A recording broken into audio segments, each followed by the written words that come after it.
For more now on Biden's foreign policy, I'm joined by William Lawrence. He's a professor of political science and international affairs at American University. Welcome to the program. Thank you. Of course. So Joe Biden has consistently rejected the Trump administration's approach of conducting foreign policy. But at the core, how different will things be? I mean, yes, he's rejoined the WHO, the Paris Climate Accord, but should we expect this sea of change or continuity of Trump's policies? Not at all. So take, for example, the China trade disputes. The Trump administration agrees, for example, with the Biden administration agrees with the Trump administration position on intellectual property. It just thought that the Trump administration went about it all wrong. And so the implementation of the policy was all wrong, even if there was an issue to be solved there. And I think the Chinese government felt the same way, that there was a discussion to be had, but not in that manner and not through a total trade war. And so most of the early changes are going to be stylistic. You did see that flurry of executive orders, and many of those were, as you said, rejoining international conventions, international bodies. But it was also signaling that the U.S. wants to get back to playing that multilateral leadership role that it played before, rather than this ridiculous America First policy, which ends up being America alone. Right, so the difference of implementation. Now, the previous administration, you brought it up, really did test China-US ties. So how do you see Joe Biden sort of cooling the temperature? Well, on the one hand, Joe Biden wants to respect American workers and their angst about displacement due to globalization, whether the target of that is Mexico or China or any other country in the world.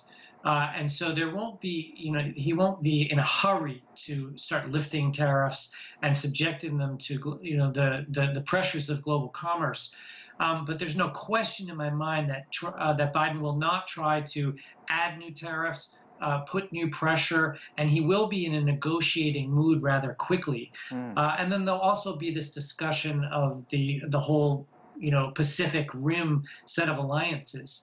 And there's either a way to do that with China or a way to do that at the expense of China. And that will certainly be an opportunity for everyone to reassess, what they gain from, policies that exclude versus policies that include.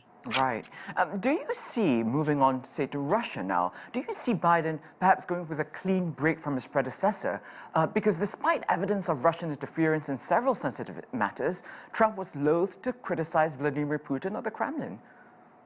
Well, here it's going to be quite similar to what we were just talking about, because the deep state, if you call it that, I don't, but the actual U.S. government, the intelligence agencies, the Pentagon, the State Department, continue to apply a lot of pressure on Russia that Trump would occasionally take credit for, while Trump was loath to accuse Putin of anything or to do anything to actually upset Putin when the rubber hit the road.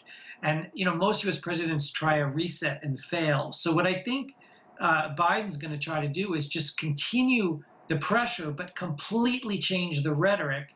And he's talking a lot about, they're talking a lot about the D10 now to replace the G7, so the 10 biggest democracies, adding South Korea, Australia, and India, and a global conference within the first year of the D60 or the D80, which is a group of democracies around the world that will stand up to countries like Russia with their sort of claims on their region that are anti-democratic. So I think this is the approach they're going to take, try to put more multilateral pressure on Russia and to change the rhetoric, but continue to put pressure. And that whole Navalny episode that's going on and Biden's reaction is sort of a test case. The U.S. will back Russian dissidents as they have in other contexts. Right. Professor William Lawrence from American University, so much to talk about, but we'll have to leave it there. Thank you so much. My pleasure.